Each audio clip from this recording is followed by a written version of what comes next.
Good evening. Good evening. Class start हो चुकी है।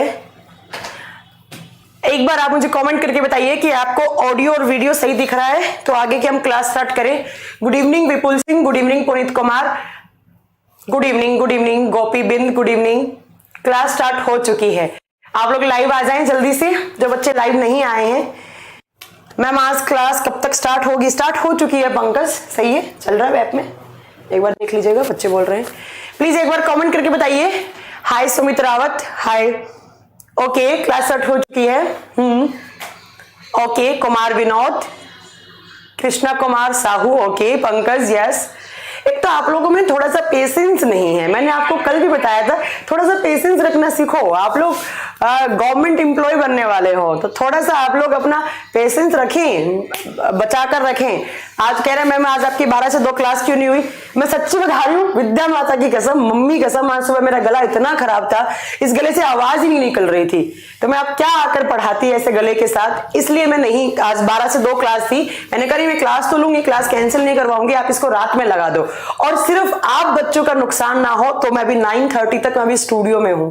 तो मैं आपको बता दूं कि सिर्फ वो मेरी गलती थी, क्योंकि मेरा गला बहुत खराब हो रहा था, मेरे से आवाज बिल्कुल नहीं निकल रही थी। फिर मैं डॉक्टर के पास गई, कुछ मेडिसिन खाई, तब जाके गला थोड़ा ठीक हुआ है अभी, क्योंकि मौसम दिल्ली में ना, एक तो इतना पॉल्यूशन है, ऊपर से दिल्ली का बड़ा वेदर, कभी गर्मी होती है कभी सर्दी होती है। जब गर्मी लगती है स्टूडियो में मैं एसी चला लेती हूँ, और बाहर जाती हूँ तो ठंड लगती है, तो ये थोड़ा सा ना मौसम थोड़ा सा चेंज हो रहा है, और बॉडी टेम्परेचर ना थोड़ा अप डाउन हो रहा है, ठीक है। तो थोड़ा सा मैनेज कर लें यार, मैं लॉस नहीं होने दूंगी आप लोगों का। अगर किसी भी टाइम मेरी क्लास नहीं हो रही है तो वो मैं संडे को एक्स्ट्रा क्लास ले लूंगी। Don't worry, don't worry, don't worry. आप किसी बच्चे से पूछ सकते हैं, जो मैंने पहले भी बैचेस खत्म करे हैं, साइंस स्पेशल 1, 2, 3 जितने बैचेस, जो भी मेरा XYZ बैच चला है, कभी भी ऐसा नहीं किया कि सिलेबस कम करवा दिया है, ज्यादा करवा दिया, बीच में छोड़ दिया, ऐसा कुछ नहीं है।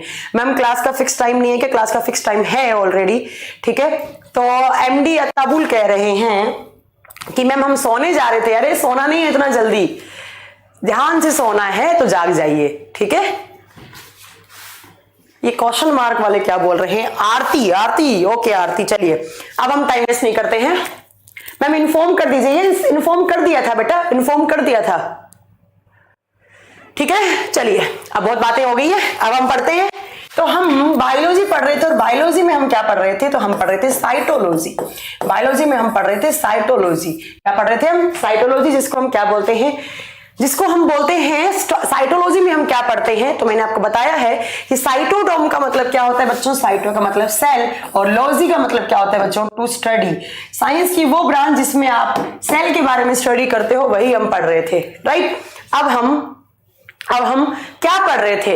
तो मैंने आपको बहुत सारी चीजें पढ़ाई हैं सेल में। मैंने पढ़ाया है कि, अच्छा दिमाग घूम गया था बच्चों का, अच्छा कोई बात नहीं। चलिए मैंने आपको बहुत सारी बातें बताई सेल में, कि भाई सेल होता क्या है, और सेल के हम क्या पढ़ रहे थे? हम सेल के कंपोनेंट्स पढ़ रहे थे, ठीक है। सेल के कंपोनेंट्स में हमने क्या क्या पढ़ा? तो मैम आपने पढ़ाया था सेल वॉल होता है, सेल मेम्ब्रेन होता है, न्यूक्लियस होता है, और कुछ न्यूक्लिक एसिड्स होते हैं DNA और RNA की फॉर्म में। इसके बाद आपने क्या पढ़ा? इसके बाद आपने पढ़ा कि मैम सेल के अंदर सेलुलर रेस्पिरेशन का प्रोसेस होता है, जो कहां पर होता है? माइटोकॉन्ड्रिया में होता है। उसके बाद हमने नेक्स्ट कौन सा पढ़ा था? जो भी पढ़ा है आप लोग याद दिला दीजिएगा। अब मैं जो नहीं पढ़ा है वो अगला स्टार्ट करने वाली हूं। हम आज पढ़ने वाले हैं सेल का, कोशिका का नेक्स्ट कंपोनेंट, और कंपोनेंट का मतलब क्या होता है? तो सेल के अंदर जो भी पार्ट है वो सब हम पढ़ने जा रहे हैं यहां पर, ठीक है। चलिए तो आज हम स्टार्ट करते हैं। आई थिंक माइटोकॉन्ड्रिया हमने कंप्लीट कर लिया था ना, एक बार मुझे कमेंट करके बताएं माइटोकॉन्ड्रिया कंप्लीट है ना। फिर हम दूसरा स्टार्ट करते हैं। आज हम पढ़ते हैं राइबोसोम। मुझे ऐसा लग रहा है राइबोसोम हमने पढ़ा नहीं है, क्यों नहीं पढ़ा ना? राइबोसोम इंग्लिश में बोलते हैं राइबोसोम, और हिंदी में बोला जाता है बच्चों इसको राइबोसोम। हिंदी में क्या बोला जाता है? राइबोसोम बोला जाता है। जैसे कि मैंने इतने सारी चीजें पढ़ाई, जैसे मैंने बोला था कि अगर आपसे पूछा जाए, अच्छा RNA तक पढ़ा दिया है मैडम जी, ओके सर जी। ऐश्वर्या चौहान कह रही है यस मैम, ओके। लाइसोसोम भी पढ़ा दिया था, ओके ओके ओके, याद आ गया मुझे कि हमने लाइसोसोम भी पढ़ लिया था, लाइसोसोम के बारे में पढ़ ली थी, बट हमने आई थिंक राइबोसोम नहीं पढ़ा था, तो राइबोसोम पढ़ते हैं। अब देखिए सबसे पहला क्वेश्चन आता है, ये राइबोसोम वही कल की तरह जितने कंपोनेंट्स पढ़ रहे थे, कहाँ होता है, क्या काम करता है, इसकी खोज किसने की, इसका दूसरा नाम क्या हो सकता है, वही सब हमें यहाँ पढ़ना है। ठीक है, तो देखिए जरा ये कौन सा ब्रश सेलेक्ट कर रखा है भरत सर ने। चलिए देखिए राइबोसोम में क्या पढ़ना है। सबसे पहला क्वेश्चन आता है कि राइबोसोम की खोज किसने की थी, हु डिस्कवर राइबोसोम। तो आप बताएंगे राइबोसोम की खोज की थी बच्चों। अगर इसकी खोज किसने की तो आप बताएंगे इसकी खोज की थी मैम पैलेड नाम के साइंटिस्ट ने। कौन से साइंटिस्ट ने इसकी खोज की थी, पैलेड नाम के साइंटिस्ट ने इसकी खोज की थी। राइट, चलिए, और लास्ट क्लास में मैंने एक छोटा सा हिंट दिया था कि जब भी आप राइबोसोम टर्म देखें वो किससे रिलेट करता है। हाँ, गोल्गी बॉडी नहीं पढ़ाया, डोंट वरी, मैं पढ़ाऊंगी, मैं गोल्गी बॉडी पढ़ाऊंगी, इसके बाद पढ़ा देंगे, कोई दिक्कत नहीं है। ठीक है, तो मैं बात कर रही थी राइबोसोम की। तो राइबोसोम के बारे में आपको याद रखना है कि जो राइबोसोम होती है उसकी खोज किसने की थी, पैलेड ने। नेक्स्ट बात याद रखना है आपको कि it is smallest part of cell, it is smallest part of cell. यह कोशिका का सबसे छोटा भाग होता है। यह कोशिका का जो आपकी सेल होती है, चाहे वो प्लांट हो चाहे वो एनिमल सेल हो, उसमें सबसे छोटा पार्ट कौन सा होता है, यह कोशिका का सबसे छोटा कोशिकांग है, सबसे छोटा कोशिकांग है। अब कोशिकांग का मतलब क्या हो गया मैम, कोशिका, और अंग का मतलब क्या होता है, अंग है। कोशिका के अंदर का अंग मतलब उसका पार्ट है। देखिए लास्ट क्लास में मैंने क्या पढ़ाया था कि अगर आपसे एग्जाम में पूछा जाए कि सबसे बड़ा कंपोनेंट कौन सा होता है, ma'am nucleus is the largest component of cell. जो केंद्र का वो सबसे बड़ा भाग होता है। केंद्र के बाद बड़ा कौन सा होता है, माइटोकॉन्ड्रिया, जिसका सूत्रकणिका बोलते हैं। बट उसके बाद सबसे छोटा पूछा जाए तो आप किसका नाम बोलेंगे, आप बोलेंगे कि राइबोसोम होता है, वो सबसे छोटा पार्ट होता है सेल का। नेक्स्ट पॉइंट मैं आपको बता दूं, ये दोनों सेल्स में होता है। कौन कौन सी में आप बताएंगे, ये प्लांट सेल में भी होता है, मतलब पादप कोशिकाओं में भी पाया जाता है, और दूसरा आप बताएंगे किसमें होता है, ये एनिमल सेल में भी होता है, जंतु कोशिका में भी होता है। It is found in both cells, plant as well as animal cell. ठीक है, मैम आज नाइट में क्लास है, ये सौरभ यादव, क्योंकि दिन में क्लास नहीं ली थी।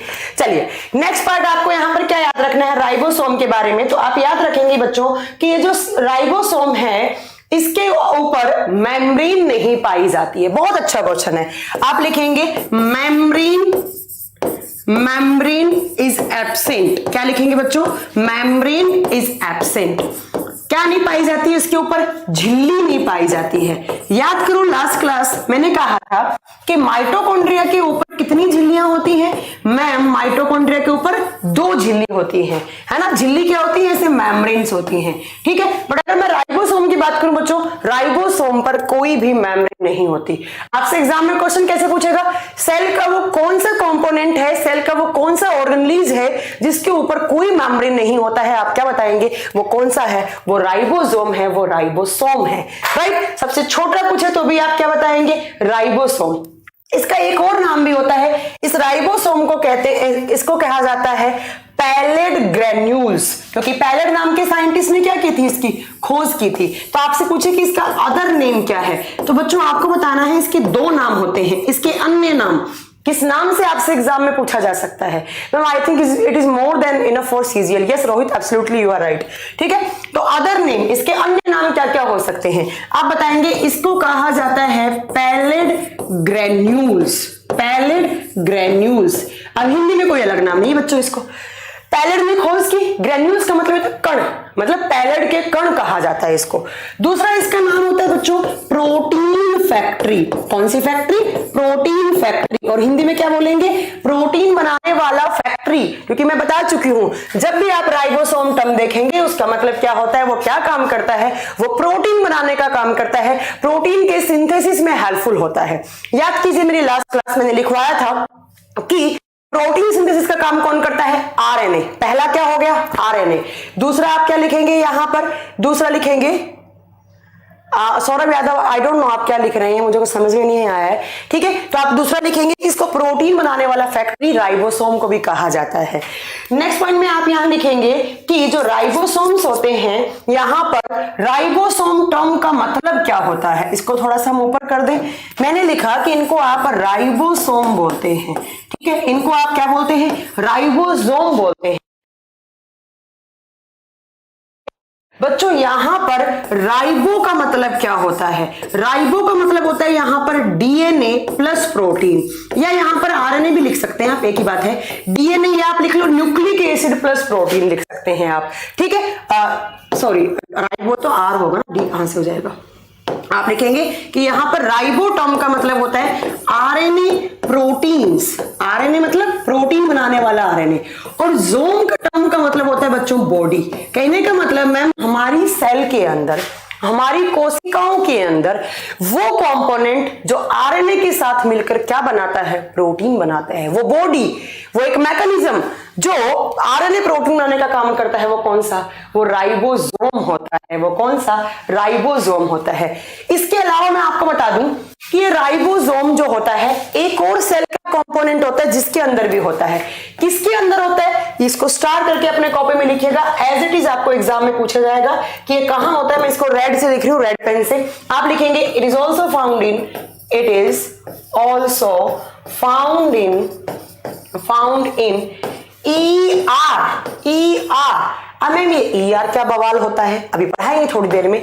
यह ER में भी पाया जाता है। ER का फुल फॉर्म क्या होता है? आप लिखेंगे endoplasmic reticulum, endoplasmic reticulum. Hindi में इसको कहा जाता है बच्चों अंतःप्रद्रवी जालिका, अंतःप्रद्रवी जालिका। अभी थोड़ी देर के बाद पढ़ाऊंगी कि ये होता क्या है अंतःप्रद्रवी जालिका। बस आप याद रखेंगे, बहुत बार एग्जाम में क्वेश्चन पूछा गया है। यस, माइटोकॉन्ड्रिया में भी होता है, यू आर राइट।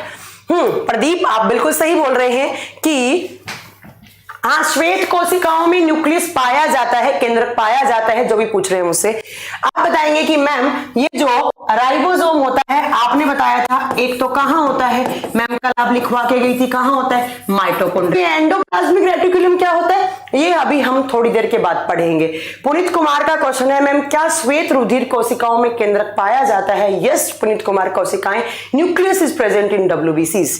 ठीक है, तो मैम आप याद रखेंगे माइटोकॉन्ड्रिया में तो होता ही होता है, और उसके साथ साथ मैम कहां पर होता है? आप बताएंगे आप बताएंगे कि किसमें होता है? एंडोप्लाज्मिक रेटिकुलम में होता है।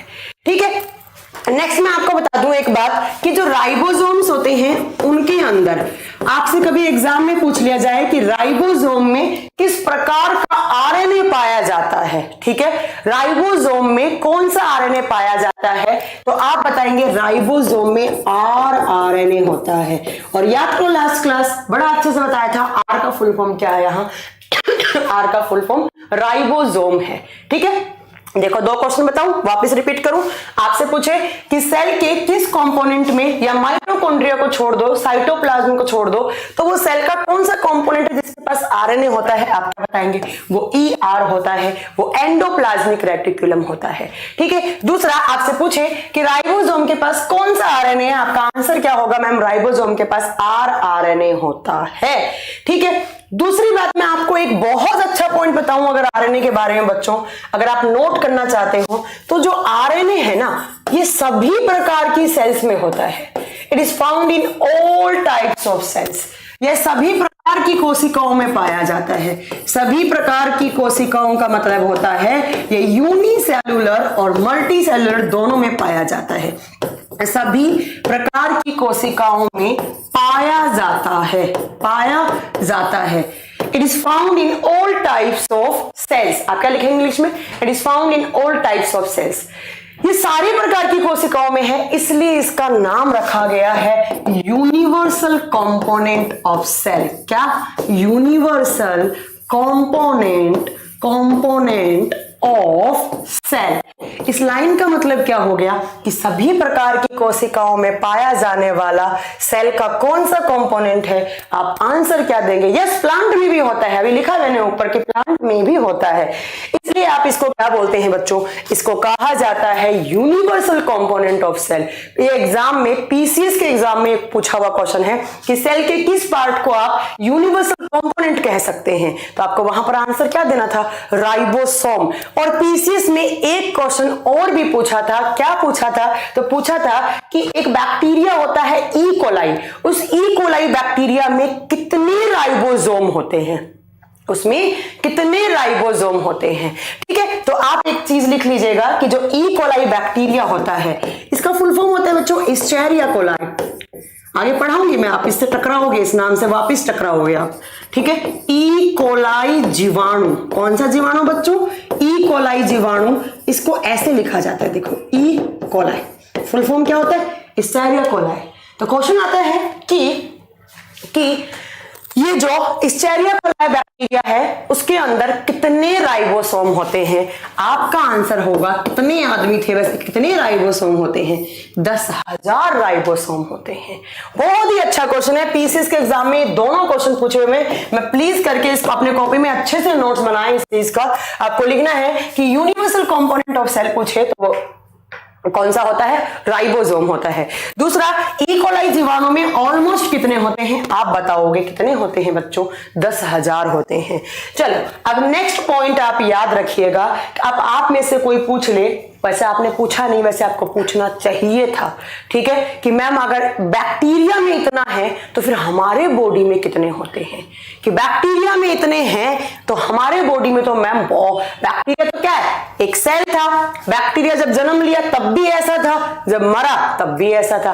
बट हम लोग तो मैम जब जन्म हुआ तो बहुत छोटे, फिर और बड़े और बड़े, और हमारे बॉडी में तो मैम लाखों नहीं, करोड़ों नहीं, अरबों नहीं, खरबों नहीं, ट्रिलियंस में सेल्स होती हैं।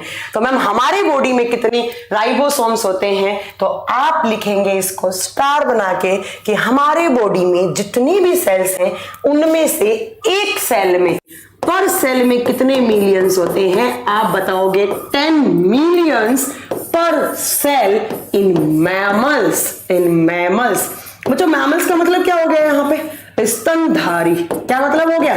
स्तनधारी। आप क्या लिखोगे कि स्तनधारियों की कोशिकाओं में एक कोशिका में 10 मिलियन राइबोसोम होते हैं। सोचिए इतने ज्यादा राइबोसोम, ठीक है। यस हमारे बॉडी में रोशन, यस, ठीक है। नेक्स्ट आप याद रखेंगे यहां पर क्या, तो मैं आपको बता दूं ये जो राइबोसोम्स होते हैं इनके टाइप्स होते हैं। वैसे आप इसको टाइप नहीं बोल सकते, इसको आप इसकी यूनिट बोल सकते हैं। टाइप बोलना यहां पे थोड़ा सा गलत हो जाएगा। आप लिखेंगे कि जो राइबोसोम्स हैं, वैसे बुक्स में तो आपको टाइप ही लिखा हुआ मिलेगा, बट ये टाइप नहीं बोल सकते, इसकी यूनिट्स बोल सकते हैं, ठीक है। तो मैं यहां पर टाइप या यूनिट दोनों बोल सकती हूं, टाइप या यूनिट, इसकी इकाई या इसके प्रकार। 2 प्रकार का राइबोसोम होता है, कौन कौन सा आप बताएंगे बच्चों यहां पर? चलो ब्लू से लिखे, चलो लिखे। 2 प्रकार का, एक होता है 70S राइबोसोम, दूसरा होता है बच्चों 80S राइबोसोम। पहली बात तो मैम ये S क्या है? ये S कोई साइंटिस्ट का नाम नहीं है। ये जो S है ये यूनिट होती है और इसको बोलते हैं सैडेबरी यूनिट। कौन सी यूनिट? सैडेबरी यूनिट। अब ये सैडेबरी क्या होता है बच्चों? एक प्रोसेस होता है सेंट्रीफ्यूगेशन का प्रोसेस, जो बायोटेक में पढ़ाया जाता है, यहां नहीं पढ़ाया जाता है। किस राइबोसोम के मॉलिक्यूल को किस रेट से सेंट्रीफ्यूज कर सकते हैं, उसी रेट को सैडेबरी यूनिट कहा जाता है। इसी रेट को सैडेबरी यूनिट कहा जाता है। तो यहां पर आप इतना आप डिटेल में ना पढ़े तो भी चलेगा, कभी पूछा नहीं एग्जाम में, ये तो नीट वगैरह के एग्जाम में आ जाते हैं ऐसा क्वेश्चन। तो आप याद रखिएगा कि जो सैडेबरी है यहां पर वो कोई किसी का नाम नहीं है, या इसकी कोई फुल फॉर्म जो है वो इस राइबोसोम को कितना जल्दी सेंट्रीफ्यूगेज कर सकते हैं उसकी एक काइंड ऑफ यूनिट है, ठीक है। चलिए अब ये 70S राइबोसोम किसमें पाया जाता है और 80S राइबोसोम किसमें पाया जाता है? ये डिफरेंट एग्जाम्स में बहुत बार क्वेश्चन आया है। इनफैक्ट मेरे पास एक पीसीएस के एग्जाम की एक बुक पड़ी है, मैं इसमें क्वेश्चन दिखाऊंगी अभी आपको। मैं सेल वाला चैप्टर करवा दूंगी ना तो एक दिन हम रैपिड फायर खेलेंगे, ठीक है। मैं आपसे तुरंत क्वेश्चन पूछूंगी सेल के, आप तुरंत मुझे उसके जवाब देना, ठीक है। यहाँ बोर्ड पे नहीं लिखूंगी, इतना टाइम वेस्ट नहीं करेंगे, मैंने पूछा आप आंसर देना, ठीक है। तो देखिए ये जो 70S है ये पाया जाता है बच्चों बैक्टीरियाज में। किसमें पाया जाता है? बैक्टीरिया। और बैक्टीरिया क्या होते हैं आप सब जानते हैं, जीवाणु होते हैं, ठीक है। ये किसमें पाया जाता है? ये पाया जाता है मल्टी सेलुलर सेल्स। किसमें बच्चों? Multi cellular cells. और मल्टी सेलुलर सेल्स क्या होती हैं? बहुकोशिकीय जीवों में या बहुकोशिकीय जीवों की कोशिकाओं में। एग्जाम्पल क्या बताए थे मैम? एग्जाम्पल 2 बताए थे, पहला प्लांट, दूसरा एनिमल। तो आपसे एग्जाम में क्वेश्चन पूछा जाए कि पादपों और जंतुओं की कोशिकाओं में किस प्रकार का राइबोसोम पाया जाता है, आप बताएंगे किस प्रकार का राइबोसोम? 80S प्रकार का राइबोसोम। जीवाणुओं में मैंने कहा ना इसको यूनिवर्सल कंपोनेंट बोलते हैं, बैक्टीरिया में भी होता है, तो आप बताएंगे बैक्टीरियाज में कौन सा होता है? 70S राइबोसोम होता है। अब देखो, अगर आप सीजीएल दे रहे हैं, अगर आप सीपीओ दे रहे हैं, अगर आप एनटीपीसी वगैरह एग्जाम दे रहे हैं, ग्रुप डी दे रहे हैं, ये मोर देन सफिशिएंट है। बट बच्चों अगर आप किसी पीसीएस के, एनपीएससी के लिए, बीपीएससी के लिए आप प्रिपरेशन कर रहे हैं, थोड़ा सा इसको डिटेल में पढ़ना पड़ेगा, मैं बताऊंगी, क्योंकि ये बच्चे यहाँ पर कुछ पीसीएस वाले भी होंगे, राइट। चलिए, इन दोनों यूनिट को भी आगे आप सब यूनिट्स में डिवाइड करते हैं और ये आपके यहां से क्वेश्चंस बनते हैं पीसीएस के लेवल के क्वेश्चन। आपसे ये पूछेगा, एनडीए सीडीएस में भी थोड़ा अच्छे क्वेश्चन आते हैं। तो देखिए, आपसे अगर आप सीजीएल के एग्जाम को प्रिपेयर कर रहे हैं, आपसे पूछेगा राइबोसोम कितने टाइप का होता है, किसमें कौन सा होता है। बट अगर आप एनडीए सीडीएस का एग्जाम दे रहे हैं या पीसीएस का एग्जाम दे रहे हैं बच्चों, तो वहां पर आएगा इस 70S की सब यूनिट्स कितनी है और इस 80S की सब यूनिट्स कितनी है, ये आपका क्वेश्चन बनता है बड़ा अच्छा लेवल का। तो देखिए, जो 70S है उसको आगे आप डिवाइड करते हो 50S प्लस 30S। अब कुछ बच्चे मुझे मैथ सिखाएंगे यहाँ पर कि मैम हमें तो पढ़ा है 50 और 30 80 होता है, आपने लिखा है 70। आपको यहाँ मैथ्स नहीं लगानी है, मैथ्स और बायोलॉजी की कभी आपस में नहीं बनती है। जो मैथ्स कहती है उसका जस्ट ऑपोजिट कौन बोलता है? बायोलॉजी बोलता है, ठीक है। तो आपको याद रखना है कि 70 की सब यूनिट होती है, एक 50 एक 30, ठीक है। कैसे जुड़ी हुई होती है आपस में ये यूनिट्स? तो देखो, अगर मैं आपको बताऊं कि आपका राइबोसोम कैसा दिखता है इलेक्ट्रॉन माइक्रोस्कोप पे, तो देखिए, एक छोटी यूनिट दिखेगी, फिर बीच में ऐसा एक वायर सा बना हुआ दिखेगा आपको, फिर आपको दूसरी बड़ी सी यूनिट दिखेगी। कुछ आपका राइबोसोम्स ऐसा सा दिखता है, राइट। तो 50-30, 50-30, ठीक है। अब आता है कि 80S कितनों में डिवाइड होता है? आप बताओगे मैम जो 80S है वो डिवाइड होता है 60S प्लस 40S में, 60S प्लस 40S में, ठीक है। देखिए, अब आप बोलोगे मैम 60 और 40 तो 90 होते हैं, आपने 80 लिखा है। मैंने अगेन बोला है आपको, मैम आप घर चली जाइए, बहुत रात हो गई, कल मिलेंगे, कल पढ़ा दीजिएगा। नहीं देव कुमार, जब मैंने मेरी वजह से, मेरे गले की खराब की वजह से आपकी क्लास कैंसिल होगी, तो मैं पूरा पढ़ा कर जाऊंगी, ठीक है। चलिए, तो आप याद रखेंगे कि 60S और 40S किसमें होता है बच्चों? वो 80S में होता है। कैसे बनेगा?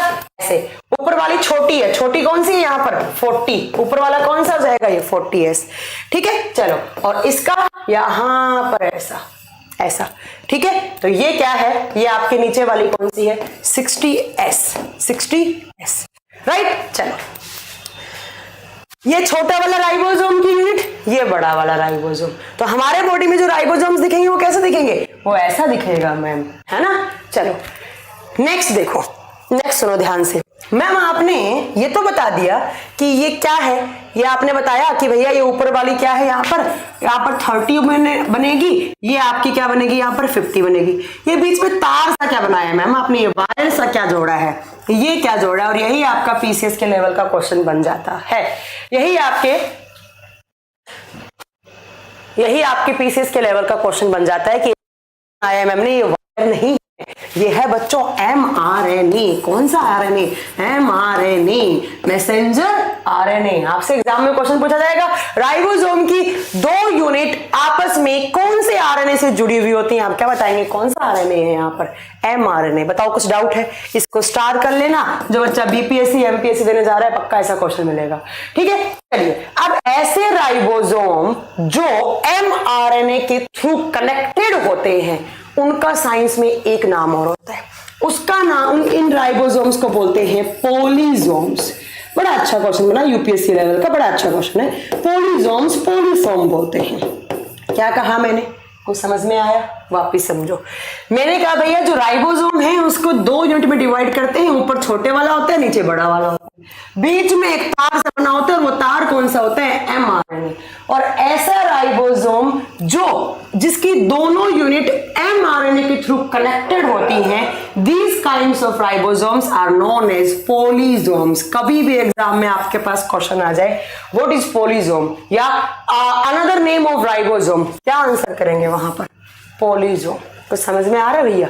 ठीक है, क्या बोलेंगे इसको? पॉलीजोम बोलेंगे। ठीक है, अब सुनो दूसरी बात, ये जो पॉलीजोम है इसको कहा जाता है functional unit of protein synthesis. क्या कहा जाता है ma'am? Functional unit of protein synthesis. क्या मतलब हो गया मैम? क्या मतलब हो गया? तो जरा सुनो क्या मतलब हो गया। प्रोटीन के संश्लेषण के लिए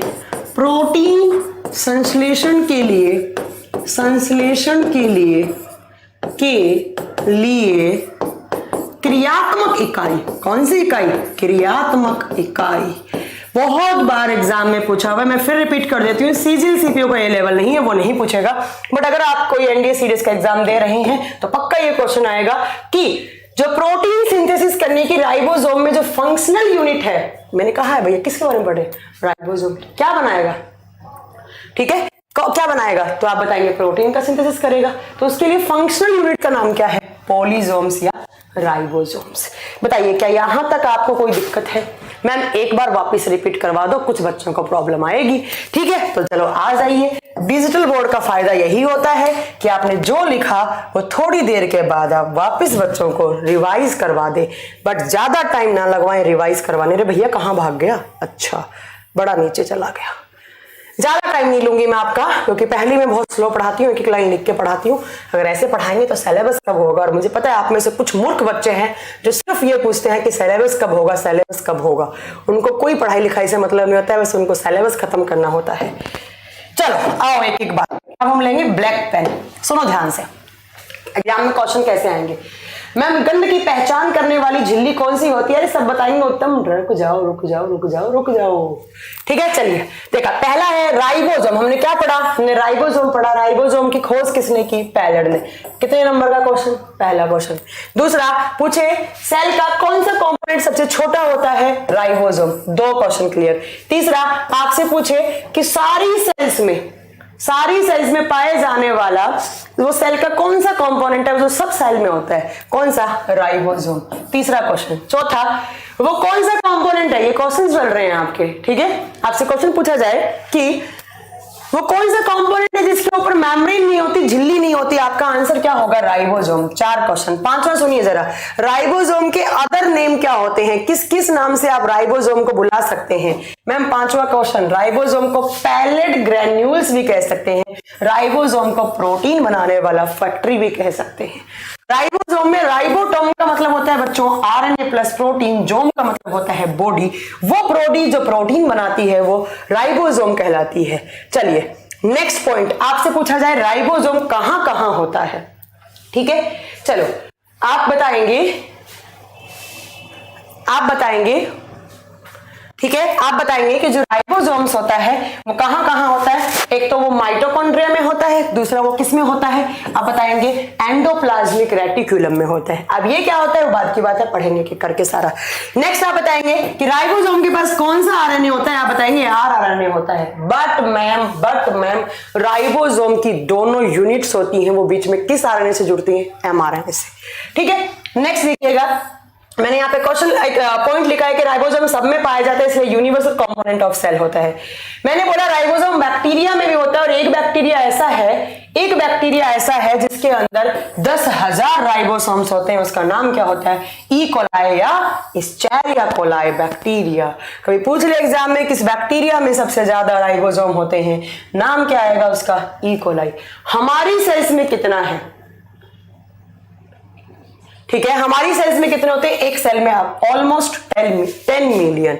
ठीक है बच्चों, चलो नेक्स्ट मैम, राइबोसोम के टाइप्स या यूनिट्स कितनी होती हैं? आप बोलेंगे 2, कौन कौन सी मैम? एक 70S और दूसरा कौन सा मैम? 80S। ठीक है, बट मैम ये यूनिट्स नहीं बोल, ये आप टाइप्स नहीं बोल सकते, आप बोलिए यूनिट्स की फॉर्म में होती हैं, थोड़ा अच्छा लगेगा।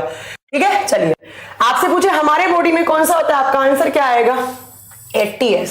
80 की कितनी? 60-40। कौन से आरएनए के थ्रू? एमआरएनए के थ्रू। 70S किसमें होता है? बैक्टीरियाज में। कितना? 50-30। और ऐसे आरएनए जो किसके थ्रू जुड़े हुए हैं?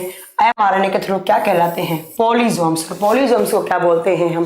प्रोटीन बनाने के लिए बेसिक यूनिट बोलते हैं।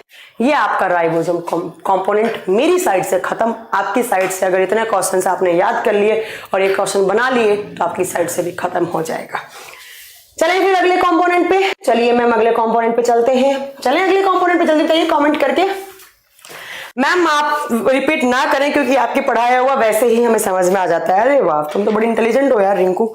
चलिए नेक्स्ट बोले आगे, अगले कंपोनेंट पे चले। जितना भी नंबरिंग मुझे याद नहीं रहती, आप नंबरिंग कर लीजिएगा। नेक्स्ट है आपका वैक्यूल्स। कौन सा है? वैक्यूल्स, जिसको आप क्या बोलते हैं? आप बोलते हैं रिक्तिकाएं। क्या बोलते हैं? रिक्तिकाएं। वैक्यूल्स या रिक्तिकाएं। देखो आपने बचपन में पढ़ा होगा रिक्त स्थान की पूर्ति करो। अब रिक्त स्थान क्या होता है? दीपक कुमार बोल रहे हैं मैम 50 और 30 तो 80 हो गया। मैंने कहा था आपको मैथ्स नहीं लगानी है। अगर मैथ्स लगाओगे तो आप 80 कराओगे तो आपका क्वेश्चन गलत हो जाएगा। जो चीज मैथ्स बोलती है उसका जस्ट ऑपोजिट कौन बोलता है? बायोलॉजी बोलता है। तो हाँ, तो प्लीज करके आप ये ना बोलें कि 50 और 30 कितना होता है? 80। नहीं, मैथ्स कहती है 50 और 30 80 होता है, और बायो कहती है कि राइबोसोम की यूनिट होती है 70, वो होती है 50 और 30 प्लस करेंगे तो कितना आएगा? 70। ठीक है, तो बिल्कुल बता दिया मैंने। अजराना सर कह रहे हैं गलत पढ़ा रहे हो। गलत नहीं पढ़ा रही हूँ, ये ऐसे ही है। ठीक है, आपको ये आंसर देना है। चलिए नेक्स्ट आइए आप वैक्यूल्स के ऊपर। वैक्यूल्स क्या होती है? रिक्तिकाएं। आपने एक स्कूल में पढ़ा होगा रिक्त स्थान की पूर्ति करो, है ना? तो रिक्त स्थान क्या होता है? रिक्त स्थान एक ब्लैंक, मतलब जो भी कोई एक ब्लैंक चीज पड़ी है, वैसे ही हमारी सेल के अंदर भी एक बड़ा रिक्त स्थान होता है। ठीक है, सबसे पहला तो आप यहां पर अगर बात आएंगे तो वैक्यूल्स की खोज किसने की थी? आप एक शैम्पू लगाते होंगे गार्नियर लगाते हैं ना, तो गार्नियर नाम के साइंटिस्ट ने इसकी खोज की। खोज किसने की? आप बताएंगे। गार्नियर नाम के साइंटिस्ट ने वैक्यूल्स की खोज की। ठीक है, चलो दूसरी बात, ये जो वैक्यूल्स होते हैं आप याद रखेंगे ये दोनों सेल्स में होते हैं। दोनों सेल्स का मतलब कौन कौन सी होगी? प्लांट सेल भी होगी और दूसरी कौन सी हो गई? एनिमल सेल हो गई। हिंदी में आप क्या लिखेंगे? या पादप कोशिकाओं में भी होता है और जंतु कोशिकाओं में भी होता है। बट यहां पर आपको मैं 2-3 बातें बताऊंगी। क्या क्या बात? देखो क्या क्या बात बताऊंगी तो सुनो। आपको तो बायोलॉजी आती है, जरा बताइएगा क्या होते हैं वैक्यूल्स? हाँ, तो देखिए प्लांट सेल और एनिमल सेल दोनों में आता है। जयप्रकाश यादव कह रहे हैं मेरा कमेंट्स पढ़ लीजिए, जरा बोलिए कौन सा कमेंट है आपका? अच्छा ठीक है, दीपक कुमार वाटिका क्या लिख रहे हैं? वाटिका शैम्पू। अच्छा वाटिका शैम्पू नहीं, गार्नियर शैम्पू याद रखना, वाटिका नहीं याद रखना यहाँ पे। ठीक है, गार्नियर ने खोज की थी वैक्यूल्स की। ठीक है, दूसरा पॉइंट, ये दोनों सेल्स में होता है।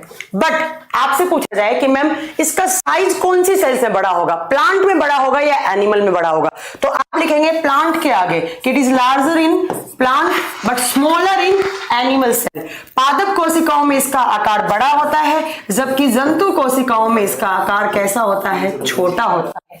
लिखेंगे कि प्लांट सेल्स में क्या होता है? इसका साइज क्या होगा? बड़ा, जबकि जंतु कोशिकाओं में इसका साइज क्या होगा? छोटा होगा। एक बच्चे का क्वेश्चन आया है, प्रजनन के दौरान मतलब रिप्रोडक्शन के दौरान मूल कार्य एक निर्माण करना होता है। मैंने आपको बताया था कि प्रजनन का मतलब क्या होता है? जनन। और जनन होगा तो उसके अंदर, उस जाइगोट के अंदर क्या आना चाहिए मैम? उसके अंदर जेनेटिक कैरेक्टर आने चाहिए। और जेनेटिक कैरेक्टर कौन लेकर आता है? डीएनए। तो आपका आंसर क्या हो जाएगा यहाँ पे? डीएनए। ठीक है, जरा आइएगा यहाँ पर आप याद रखेंगे कि प्लांट सेल में आपके वैक्यूल्स बड़े होते हैं, जबकि जंतु कोशिकाओं में। हाँ, एक बच्चा पूछ रहा है कि मैम रिंकू पूछ रही होगी, मुझे पता है रिंकू, पहली बात आपने स्पेलिंग गलत लिखी है, दूसरी बात आपने कुछ बुक्स में पढ़ा होगा कि ल्यूवेनहॉक ने खोज की। मैं आपको बता दूं, गार्नियर जी ने सबसे पहले ऑब्जर्व किया था। किसको? तो आप बताएंगे it is observed bye Garnier. Garnier नाम के साइंटिस्ट ने सबसे पहले बताया कि भैया एक सेल है, इस सेल के अंदर एक खाली जगह पड़ी है, एक रिक्त जगह पड़ी है, वो कुछ ना कुछ उसका नाम वाम होना चाहिए। बट गार्नियर जी इसको प्रॉपर तरीके से बता नहीं पाए थे। देन आपके साइंटिस्ट आए, कौन से? एवी ल्यूवेनहॉक। कौन से साइंटिस्ट? एवी ल्यूवेनहॉक, जिन्होंने प्रॉपर तरीके से एक्सप्लेन किया किसको? वैक्यूल्स को। तो आपसे एनसीईआरटी में दोनों नाम लिखे हुए हैं, आप दोनों नाम याद कर सकते हैं। किसने पूछा है? रिंकू ने। रिंकू आप दोनों नाम याद कर सकते हैं। वैसे ज्यादातर आंसर गार्नियर ही देना है आपको, बट अगर पूछे प्रॉपर तरीके से, भाई क्वेश्चन में आए कि ऑब्जर्व किसने किया, तो आप गार्नियर लिख देंगे। या पूछे खोज वगैरह नाम वगैरह किसने दिया, तो आपका आंसर एंटोनी वॉन ल्यूवेनहॉक भी हो जाएगा। ठीक है, चलो नेक्स्ट पॉइंट में चलते हैं। वैक्यूल्स होते क्या है? देखो वैक्यूल्स क्या होते हैं, आपकी पेंट होती है ना, पेंट, उस पेंट के अंदर एक खाली जगह होती है ना, जो आजकल बिल्कुल खाली पड़ी है क्योंकि बेरोजगारी बहुत ज्यादा हो रखी है। वैसे ही आपकी सेल के अंदर भी एक खाली जगह पड़ी है। उसी खाली जगह को आप क्या बोल रहे हैं? उसको आप बोल रहे हैं वैक्यूल्स या रिक्तिका बोल रहे हैं। अब हमें खाली जगह क्यों है? आपकी पेंट में आपने जेब क्यों बनाई? आप जानते हैं आपने पेंट में जेब क्यों बनाई? ताकि मैं नौकरी लगूं, सरकारी नौकरी लगे और बहुत सारे पैसे आए और मैं उसको भर लूं। पर बेचारी सेल्स की नौकरी तो लगने से रही है ना। ये क्या सोचती हैं? ये सोचती हैं कि किसी दिन इमरजेंसी कंडीशन लग गई, बाहर से आपकी मम्मी ने खाना नहीं दिया आपको और खाना नहीं मिला, हम तो काम करना बंद कर देंगे। क्योंकि सेल्स क्या करती हैं? काम करती हैं। और काम करने के लिए क्या चाहिए होता है? फिजिक्स में पढ़ा है, कोई भी काम कब होता है?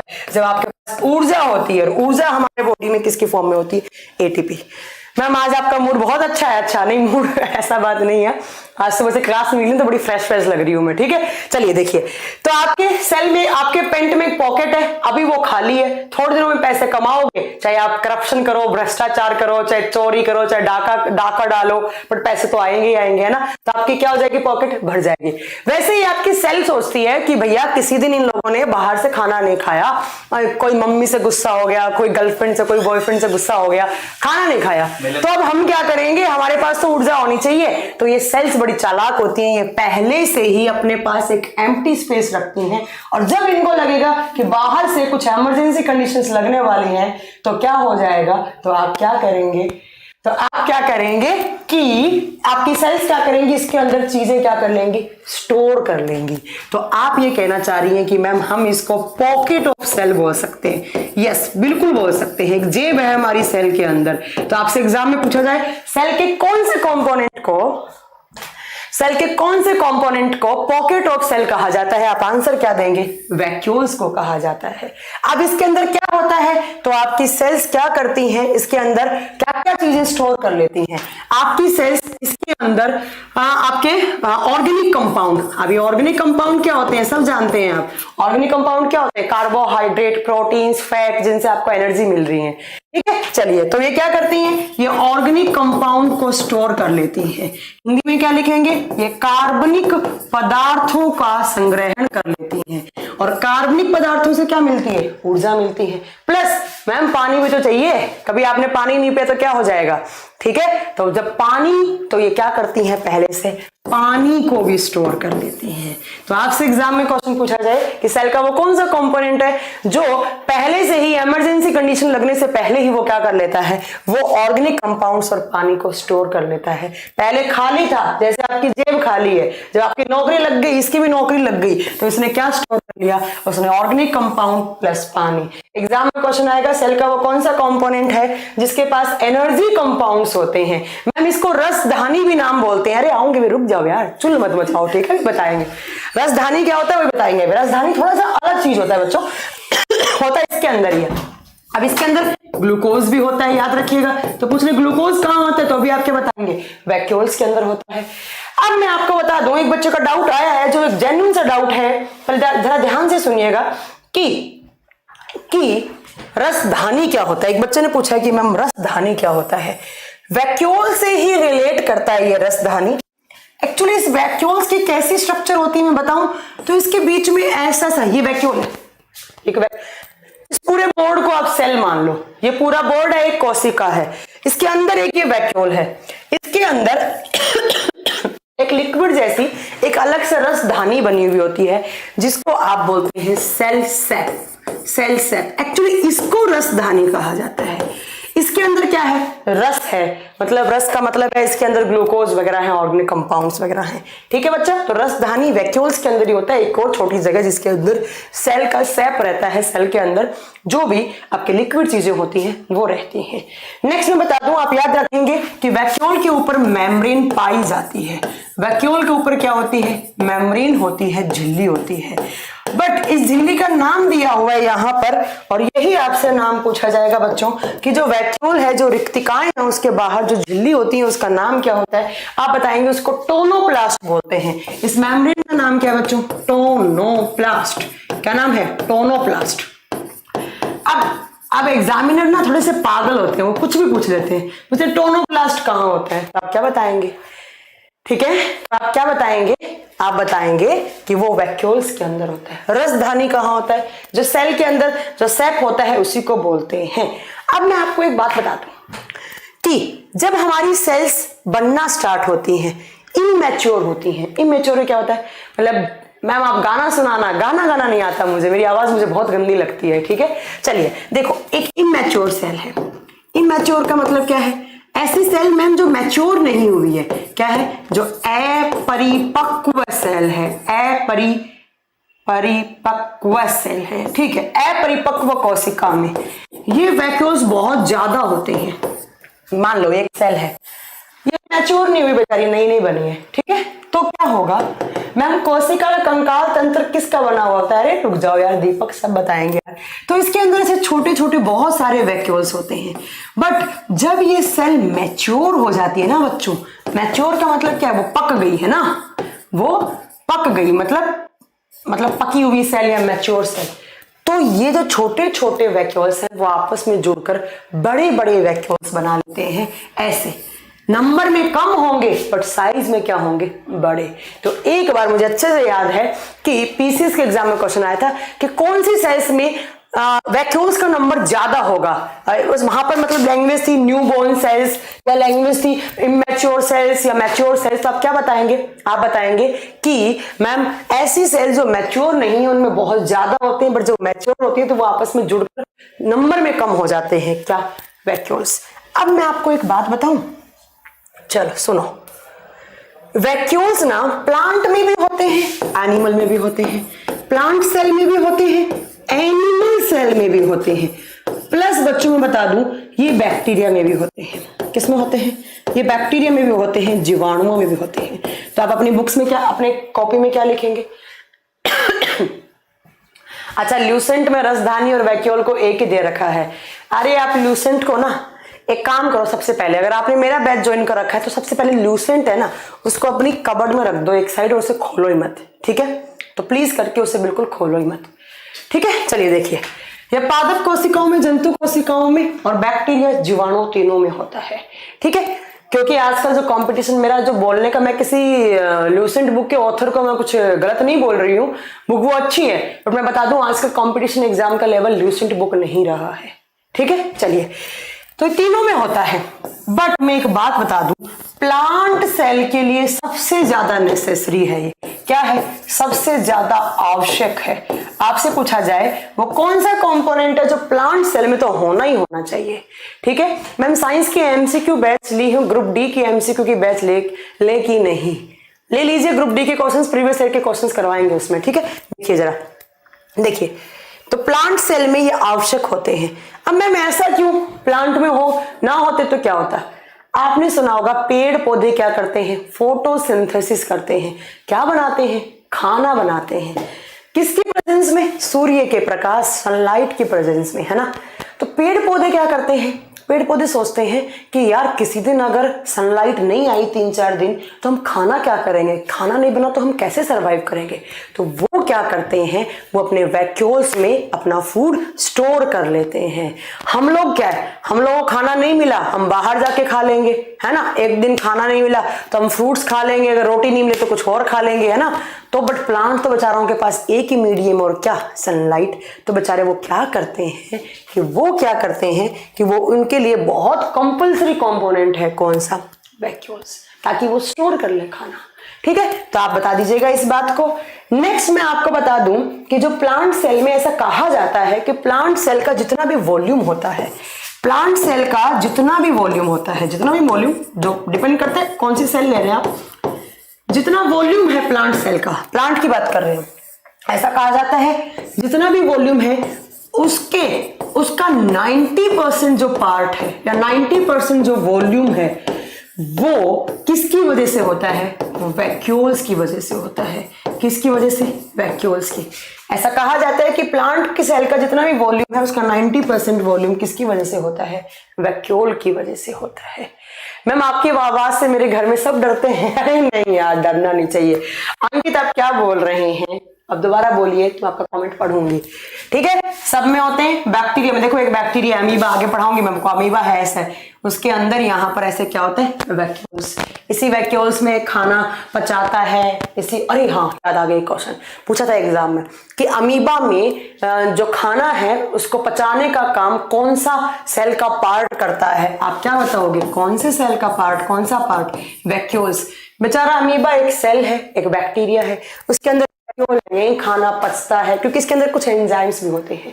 ठीक है, और यहाँ पर यहीं पर खाना पचेगा, यहीं पर हार्मफुल एलिमेंट्स बन जाएंगे, तो बेचारा यही एक्सक्रीशन का काम करता है, यही खाना पचाने का काम करता है। तो एक अच्छा क्वेश्चन और बनवा दिया हमने आपका कि अमीबा में भोजन का पाचन किस पार्ट में होता है? आप क्या बताएंगे? वैक्यूल्स में, रिक्तिकाओं में होता है। इतनी बात आपको रिक्तिकाओं के बारे में याद रखनी थी कि रिक्तिकाएं होती क्या है।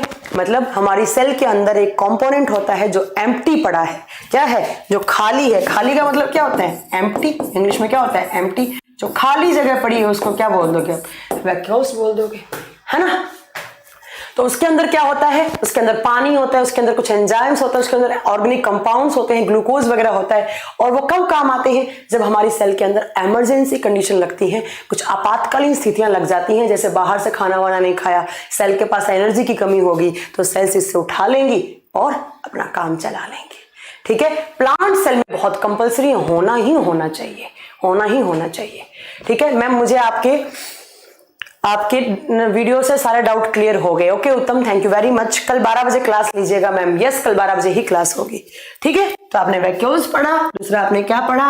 राइबोसोम पढ़ा। राइबोसोम पढ़ा, तो बताइए थोड़ी देर और पढ़ाऊं क्या? थोड़ी देर और पढ़ाऊं? 10:30 हो गए, लेट होने वाली हूं मैं। कोई बात नहीं, जल्दी बताइए, थोड़ा और पढ़ाऊं कि आप लोगों को नींद तो नहीं आ रही? देखो सोना नहीं है अभी, तो आप लोगों को बहुत पढ़ना है, अभी तो बहुत पढ़ना है। सेल चैप्टर में मत थक जाना तुम लोग। जल्दी बताइए कमेंट करके, थोड़ा और पढ़ाऊं? चलेगा मैम? आज आप बहुत फास्ट पढ़ा रही हो। अच्छा, पढ़ा फास्ट नहीं रहूंगी, बोल फास्ट रही होंगे ना। चलिए जल्दी बताइए, थोड़ा और पढ़ेंगे? वैसे मुझे तो भूख लग गई अभी।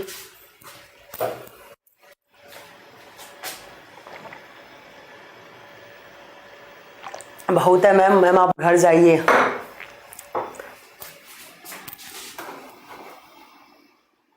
एक तो आप लोगों के चैट ना हमेशा प्राइवेट हो करके रख देते हैं ये लोग। नो मैम, रहने दीजिए मैम, घर जाइए। Good night ma'am. मैम हमारा डेटा खत्म हो गया है। मैम आपने मेरे व्हाट्सअप नंबर ब्लॉक क्यों कर दिए? मैंने किसी का व्हाट्सअप नंबर ब्लॉक नहीं किया होगा, तो आप लोग बहुत बकवास कर रहे होंगे इसलिए कर दिया होगा।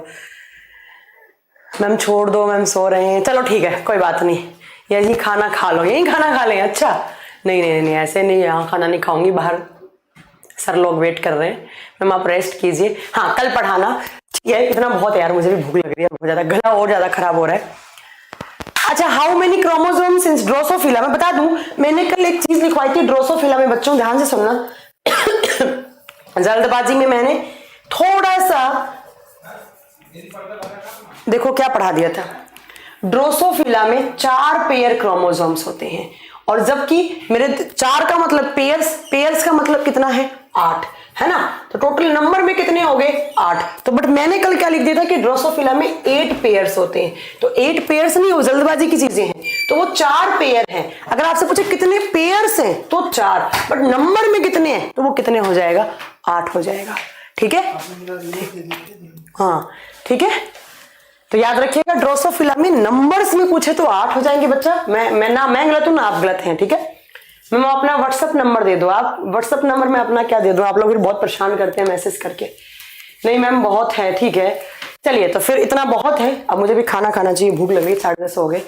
तो कल आपकी 12 बजे ही क्लास होगी, कल 12 से 2 ही क्लास होगी। बिल्कुल मुकेश जहांगीर, आज मेरा गला खराब था इसलिए ही मैंने 12 बजे क्लास नहीं ली, बाकी मैं कल 12 बजे ही क्लास लूंगी। ठीक है, कालू राम कह रहे हैं मैम नींद नहीं आ रही, तो कालू राम छाछ पी लो, लस्सी पी लो, नींद आ जाएगी।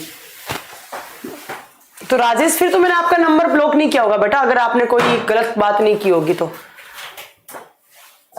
चलिए thank you very much ma'am. बस ओके जयप्रकाश, बस चलिए कल मिलेंगे, कल 12 बजे पक्का, 12 बजे, यस 12 बजे ही क्लास है कल। रोशन प्रहलाद बोरकर। देखो मैं बता दूं अब हम क्या क्या और पढ़ेंगे सेल के अंदर, ध्यान से सुनो हम क्या क्या पढ़ेंगे। अभी कितनी चीज और पढ़नी है मैम, थोड़ा सा सीजीएल का सिलेबस बताना कहाँ तक आ सकता है, ठीक है। वैसे मैं बता देती हूँ आपको, लेवल हर क्लास में हर चैप्टर में बता ही देती हूँ। देखिए मैं आपको बता रही थी, हाँ अब हमारा सेल में क्या क्या बचा है। एक हमारा बचा है गोल्जी बॉडी, गोल्जी काय। दूसरा बचा है हमारा ईआर बोले तो एंडोप्लाज्मिक रेटिकुलम। हाँ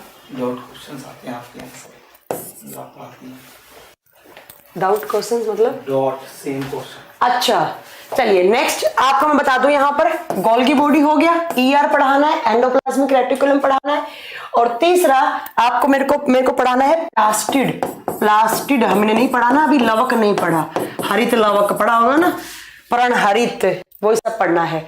नेक्स्ट सुनो आप यहाँ पर, नेक्स्ट हम पढ़ेंगे यहाँ पर प्लास्टिड के बाद हम क्या पढ़ेंगे, 4 नंबर पे कौन सा बच गया, सेंट्रोजोम्स बच गया आपका, सेंट्रोजोम्स के बारे में पढ़ेंगे, ठीक है।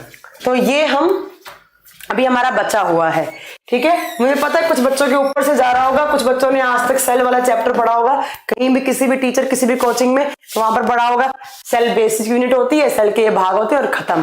बट अभी मेरा 5 क्लास 2-2 घंटे की हो चुकी है, अभी तक सेल चैप्टर आपका खत्म नहीं हुआ है। उसके बाद हम पढ़ेंगे सेल डिवीजन। कौन सा डिवीजन, सेल डिवीजन, वो प्रोसेस जिसके थ्रू एक सेल डिवाइड करके नई सेल्स बनाती है ना, वो सब पढ़ेंगे। मैम मैं बिहार, अच्छा चलो थोड़ी सी 5 मिनट बातें करते हैं। ये बताओ आप लोग कहाँ से हो, अभी कहाँ से वीडियो देख रहे हो। टाइम है अभी, रंजीत कह रहे हैं टाइम है, टाइम तो बहुत है बट अपना टाइम आया नहीं है, अपना टाइम भी आएगा बच्चा।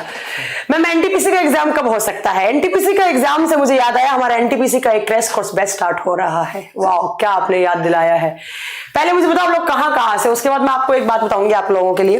जल्दी बताओ आप लोग कहाँ से हो, क्योंकि ऐसे फील नहीं आता ना यार, तुम लोग मैं कैमरे को पढ़ा रही हूँ, मुझे पता लगे आप कहाँ से पढ़ रहे हैं।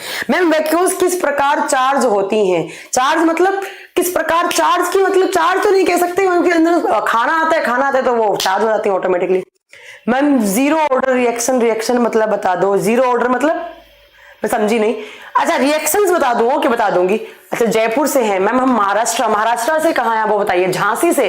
अरे झांसी से एक हमारे साथ भी है महानुभव, इकोनॉमिक्स के बादशाह Bharat sir. Ma'am Delhi Palam airport, अरे आप तो दिल्ली के रहने वाले। मैम हरियाणा से ma'am MP UP Allahabad Jharkhand Taranagar Churu. अरे तारानगर के रहने वाले कौन है, अगर तारानगर के रहने वाले हैं तो आप मेरे मतलब होम टाउन के रहने वाले हैं। राजस्थान से है, मधुबन से, सीएम ने राजीनामा करवा दिया। ओके मैम मैं बिहार से हूँ, मैं इलाहाबाद से हूँ, मैं मथुरा से हूँ, झांसी से हूँ, झारखंड से हूँ, ठीक है। और बताओ कहाँ से हो, घर वाले क्या कर रही हैं बताओ, है सो गए मम्मी पापा। हरियाणा से हूँ मैं, हरियाणा से। मैम प्लीज मेरा नंबर अनब्लॉक कर देना। अरे कर देंगे डोंट वरी। गिर से हूँ, बुलंदशहर से हूँ, हरियाणा से हूँ, बिहार से हूँ। I am from Mahua district. Okay Krishna Kumar Haldwani से हूँ मैं, Pindwara Sirohi Aurangabad. Okay ma'am I am from Jhajjar Haryana. Okay Jhajjar में जानती हूँ। मैम बिपिन शर्मा ईस्ट चंपारण, ये कहाँ है, ग्वालियर से हूँ मैं भिवानी से हूँ, हनुमानगढ़ से। हनुमानगढ़, अरे वाह हनुमानगढ़ में मुझे अच्छा लगता है थोड़ा सा।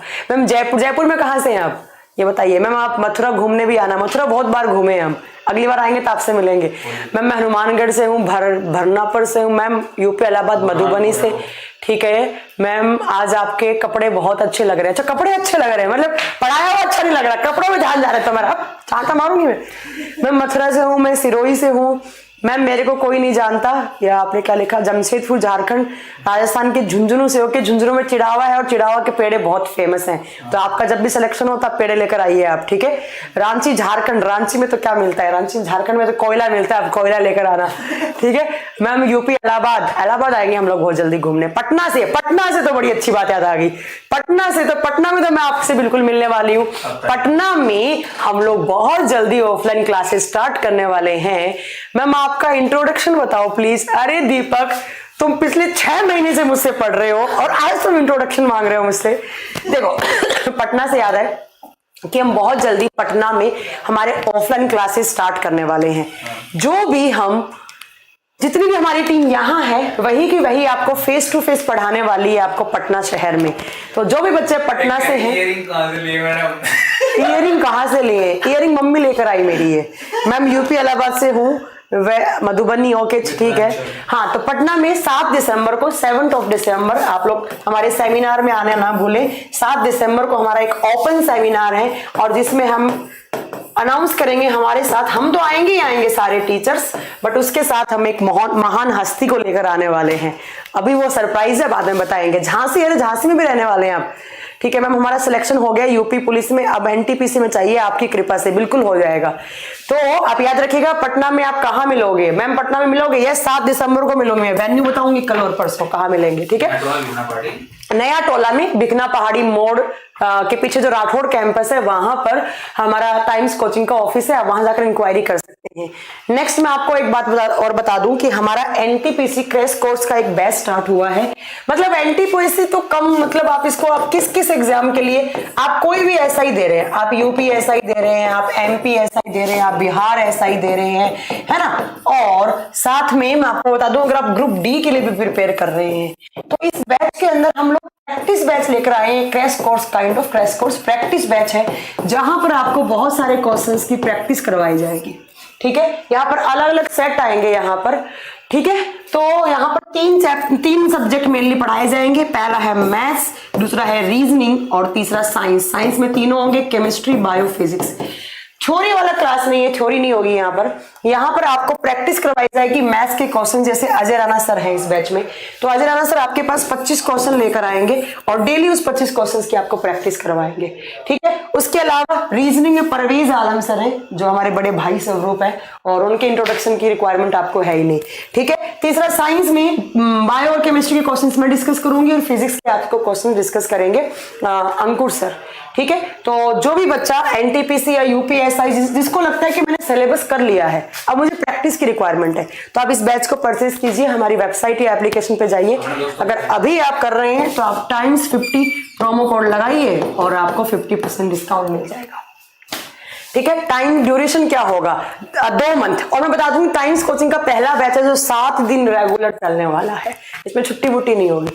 मैम मेरा नाम नहीं लोगी, सुधीर कृष्ण प्रकाश आपका नाम ले लिया है। मैम आप कहाँ से हो? मैं देखो मैं बता दूं बेसिकली तो मैं राजस्थान से हूँ। राजस्थान में एक डिस्ट्रिक्ट है चूरू, अगर आपने सुना हो। बहुत ज्यादा गर्मी पड़ती है और बहुत ज्यादा ही ठंड पड़ती है। गर्मियों में इतनी गर्मी और सर्दियों में इतनी ज्यादा सर्दी जिसकी कोई हद नहीं है। अभी इस टाइम पर इतनी सर्दी पड़ रही होगी वहां पे, तो मैं वहां से हूं। ठीक है, तो बट मैं जो मेरा घर वर है वो सारा जयपुर में ही है, राजस्थान के जयपुर में। तो कभी आप जयपुर आए तो मेरे घर आइएगा, बिल्कुल आप सबका स्वागत है। तो मैं जयपुर की रहने वाली हूँ, या आप बोल सकते हैं मैं राजस्थान से रहने वाली हूँ। ठीक है, चलो झारखंड जीएस की क्लास भी कराइए मैम। ओके शीतल वर्मा, हम इस पे थोड़ा काम कर रहे हैं। गुड नाइट मैम, आज तो थक गए। थकी तो नहीं हूँ, पर मेरा बड़ा गला बहुत खराब हो गया आज, पता नहीं क्या हो गया। हम टीचर्स के साथ एक ही दिक्कत, हमारा गला साथ नहीं देता है। मैं भी यहीं से हूँ ma'am. Yes Krishna Kumar Sahu okay ठीक है, चलिए तो मिलेंगे अगली क्लास में। बहुत हो गई मैम। टाइम्स कोचिंग स्टाफ में आप मेरे बेस्ट टीचर हो। नहीं मैं नहीं हूं, मैं सबसे कम एक्सपीरियंस वाली यहाँ पे टीचर हूँ। मेरे से ज्यादा एक्सपीरियंस वाले हैं यहाँ पर। सब टीचर्स अपने आप में महान होते हैं। मैं भी राजस्थान से हूँ। ओके, जयपुर में कहाँ पर मैम? हाउस। आगे तो मेरे घर भी आ जाओगे क्या? जयपुर में एक जगह है वैशाली नगर, वहां भी मेरा घर। वैशाली नगर चित्रकूट स्टेडियम के पास मेरा घर है। ठीक है, मैं जयपुर गया हूँ, आपका घर नहीं दिखा। ऐसे क्या मैं कोई एमएलए हूँ जो मेरे घर का आपको सबको पता होगा? चलो बहुत बातें हो गई आज, बहुत बातें की, बहुत दिनों बाद थोड़ा अच्छा लगा। Good night. मैं खाना खा लूँ थोड़ा सा। Sir Ajay sir Bharat sir भी बैठे वेट कर रहे हैं, मैं खाना खाती हूँ। अब मिलेंगे अगली क्लास में। मैम हरियाणा एसआई का भी कोर्स लाइए। ओके, ऑनकार आपने बहुत अच्छा सजेशन दिया, बिल्कुल लाएंगे। मैम अदरक वाली चाय पी लीजिए। सुबह से मैं 5 बार अदरक वाली चाय पी चुकी हूँ, कुछ असर ही नहीं हो रहा है इसके अंदर। ठीक है, चलो हो गई सारी बातें। आप कोई कमेंट नहीं करते। अब अगली क्लास से बिल्कुल पढ़ाई करेंगे सीरियस होकर। बहुत बातें हो गई आज, मैंने बहुत बातें की है, तो इतना टाइम लेने के लिए सिलेक्शन के बाद आऊंगा बिल्कुल। दीपक कुमार तुम्हारा मुझे वेट रहेगा, क्योंकि तुम पहले बैच से जुड़े हुए मेरे साथ और तुम एमसीक्यू बैच में भी हो, तो मुझे बहुत अच्छे से तुम्हारा नाम याद है। मैम आप हमारी बेस्ट टीचर हैं। ओके बिल्कुल मैम, जरूर आएंगे। चलो बहुत बातें हो गई, अब सो जाओ। मम्मी पापा सोच रहे होंगे बच्चे हमारे मोबाइल में लगे पड़े, क्या करते हैं। वैसे ये टाइम भी कोई खराब टाइम नहीं है पढ़ने का। दिन में अपना जो भी सब्जेक्ट है वो पढ़ो, रात को मेरे साथ आप साइंस पढ़ो, है ना। मैम फिजिक्स भी पढ़ा दो। नहीं, मुझे फिजिक्स नहीं आती। क्या है खाने में, I don't know. Bharat sir, Ajrana sir आज अपने घर से अपने फ्लैट से बना के लाए हैं, क्या है देखते हैं। चलो गुड नाइट, गुड नाइट। बहुत बातें करते हैं आप लोग। Good night everyone, good night.